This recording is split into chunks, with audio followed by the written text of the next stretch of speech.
چند ایک مناظرے آپ حضرات کی خدمت میں پیش خدمت ہیں، آپ اس کو ذرا سماعت فرمائیں۔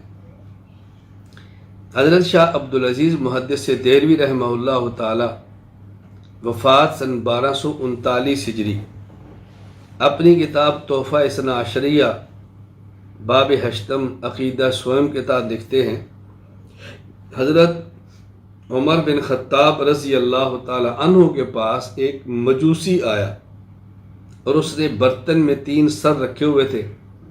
اس نے کہا یہ 3 سر ہیں، ایک میرے والد کا ہے، ایک میری والدہ کا ہے اور ایک میرے بھائی کا ہے، فوت ہو گئے ہیں، جسم ان کے مٹی میں مل گئے ہیں، یہ تینوں کے سر میں اٹھا کے لایا ہوں۔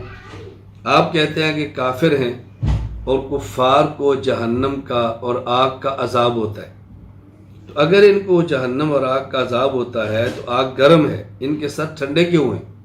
پھر ان کو آگ کا عذاب ہونا چاہیے۔ معلوم ہوتا ہے کہ کافر کو قبر میں عذاب نہیں ہوتا۔ حضرت عمر رضی اللہ تعالیٰ عنہ نے فرمایا کہ وہ سامنے ایک لوہا ہے وہ لاؤ اور یہ پتھر لاؤ۔ لوہا اور پتھر لیا، فرمایا اس لوہے کو پتھر پر رگڑو، مارو۔ اس نے مارا، رگڑا تو پتھر گرم ہو گیا۔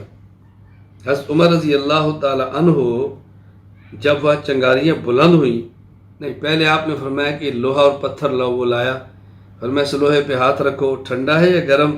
کہا جی ٹھنڈا۔ فرمایا پتھر پہ ہاتھ رکھو، ٹھنڈا ہے یا گرم؟ کہا جی ٹھنڈا۔ فرمایا اس لوہے کو پتھر پہ رگڑو۔ جب رگڑا تو پتھر سے چنگاریاں اڑی۔ حضرت عمر نے فرمایا گرم ہے یا ٹھنڈی؟ کہا جی گرم۔ فرمایا جب لوہا بھی گرم ہے، پتھر گرم ہے تو ٹھنڈا ہے، یہ لوہا اور پتھر دونوں ٹھنڈے ہیں تو گرم چنگاریاں کہاں سے آ گئی؟ اس نے کہا جی یہ آگ اس پتھر کے اندر تھی جو لوہے کو رگڑنے سے ظاہر ہوئی۔ حضرت عمر رضی اللہ عنہ فرمانے لگے جس طرح پتھر اوپر سے ٹھنڈا ہے، اندر گرمی موجود تھی جو لوہے کے رگڑنے سے ظاہر ہوئی ہے، اسی طرح یہ ماں اور باپ اور بھائی کافر، یہ جو کفر پہ مرے ہیں، ان کی کھوپڑیاں کے اندر جہنم کی آگ موجود ہے جو ظاہر نہیں ہو رہی۔ تو جس طرح پتھر میں گرمی موجود ہوتی ہے لیکن وہ آگ ظاہر نہیں ہوتی، اسی طرح ان میں موجود ہے لیکن ظاہر نہیں ہوتی۔ اس شخص نے کہا کہ مجھے بات سمجھ آ گئی ہے، تو اس نے کلمہ پڑھا اور مسلمان ہو گیا۔